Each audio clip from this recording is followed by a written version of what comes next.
What's up, guys? Welcome to Care Coach Lead. This is Andrew Frezza with Melissa Dixon, and today we're going to be talking about our top 5 exercises for improving shoulder health and getting shoulders out of pain.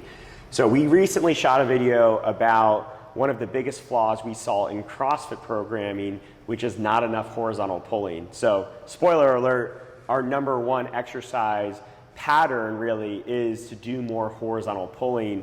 So we're not going to dive into that too much here. If you guys want to see our ideas on that, I would check out our video about that missing link in CrossFit programming. Another one of those things that we're not going to talk about here is a protocol called crossover symmetry, which is a band protocol that is a series of, the main one we use is 7 exercises and is an awesome pre-workout protocol, but we're not going to focus on that either. We're going to share 4 other exercises, how to apply them, and some of them have some really cool nuances that you can use as assessments or ways to gauge really where your clients are at and where they're going to need the most targeted approach.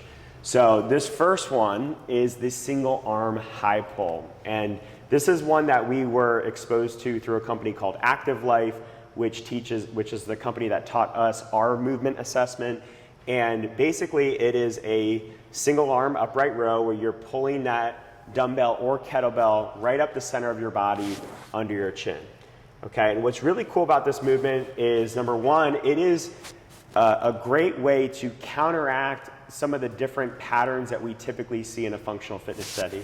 So often when we're doing shoulder movements, we're pressing overhead, we're pressing horizontally, we're doing pull-ups vertically. We might mix in some horizontal pulling, hopefully we're doing that, but we rarely ever pull the shoulder vertically in this direction, yet we are doing that at high speeds via cleans, via snatches, via other movements. So anything we're doing at high speed, we want to do it in a controlled setting as well, and to strengthen some of those smaller muscle groups that we can only target in a controlled setting. And what's cool about what Active Life shares with us is that we need to be able to high pull what we're able to strict press. So show us a single arm strict press. So if let's say Mel were to max out her strict press, and let's say she was able to do a 30-pound dumbbell for 5 reps. Well, she should be able to do that same 30-pound dumbbell for 5 single arm high pulls.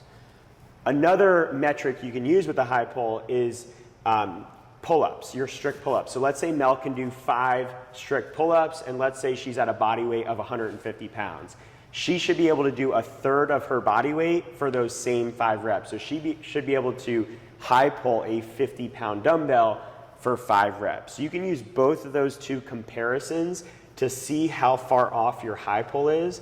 And if you can get that high pull where it needs to be, it's likely that your shoulder health is going to improve. Yeah, another point to this is that it is a single arm movement. So when we're cleaning, when we're doing those high velocity movements, we're doing them with a barbell with both arms. So a lot of people have imbalances from right to left that they need to address. So they might be doing a pull-up at body weight, but if the right arm is pulling more of its weight than the left arm because of an imbalance, it's really going to show up in this high pull. It's really going to show up in these single arm movements, so you can address them. Maybe you can make 5 reps of that body weight percentage with your left arm, but not even close on the right arm.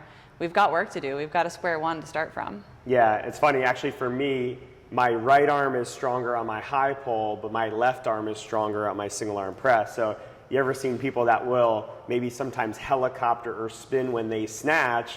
That could be part of that. They're stronger on one side on the clean or the pull of the snatch, but not as stable on that same side when it comes to the catch. And you know, that all can be solved by strengthening this movement. These next 3 movements are really cool in the sense that these are all sort of like what we consider like weighted mobility exercises. These are exercises that you can use to gain new ranges of motion that you don't already have, or you can use it to strengthen ranges of motions that you already have because there's that weighted component to it. So this first one's a weighted external rotation. We like to do this on a bench. So one knee is going to go straight out, the other knee is going to go on the bench there, and then you're going to have the elbow right on the knee there, and then from there you're just going to let the dumbbell rotate down and then control it back up to the top. And you definitely want to start this one super light It's a very tough movement. So I would start it with 2.5, 5 pounds. And then over time, you could increase the weight, but I would start by trying to increase the range of motion before you're increasing the weight. The third movement on this list, since we kind of skipped the horizontal pulling, is our dumbbell pullover. So this one, we like to use the bench as kind of a way to create some arch in the upper back. The bench should be right under your thoracic, and you're gonna bridge up the hips, but actually not too high. Leave the hips a little bit relaxed so you can create almost that banana shape over the top of that bench. And then you're gonna grab the end of the dumbbell and you're gonna let that dumbbell create that stretch as you go down, but keeping enough tension in the shoulders that you can control it back on the way up. Okay, so same approach as the external rotations, where once you're able to do it pain-free, then focus on adding range of motion, and then once you're able to do both of those, then you can start to build in weight and add some strength to it. And then the final movement we're going to show you is a dumbbell fly. And this is going to be geared to helping to undo some of the effects of our anterior dominant lives that we live. Sitting, driving, texting, being on a computer, being hunched over, being anterior dominant. We talked about this in the horizontal pulling video. So with this one, we're going to allow the dumbbells to stretch down. And again, it's focused more on range of motion than it is on the pump, right? That's the traditional chest fly, is all about that pump. We don't care about that here. We're trying to get that stretch. Some of you guys are going to feel that stretch through the chest and shoulders. Some of you might feel it through the inner part of the bicep there, or down to the elbow, and that's great. You're going to feel that stretch each time you go down, and then controlling it back to the middle, okay? So these two, the pullover and the fly, really pair nicely with the horizontal pulling. So you're opening up these new ranges that you don't normally have after a long day of sitting.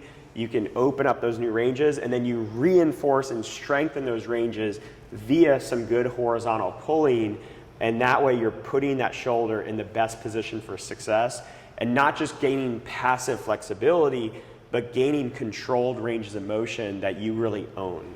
This is really great work to open up those new ranges of motion. So when you have people who are failing shoulder abduction or shoulder flexion, getting them to work towards a new range of motion under a little bit of top pressure, staying light, but staying with that, active, we know that works so much better. That eccentric phase is so important to achieve to get to the next degree in that range of motion. So using those eccentrics with the flies, with the pullovers, getting into those new positions with a little bit of control helps open it up.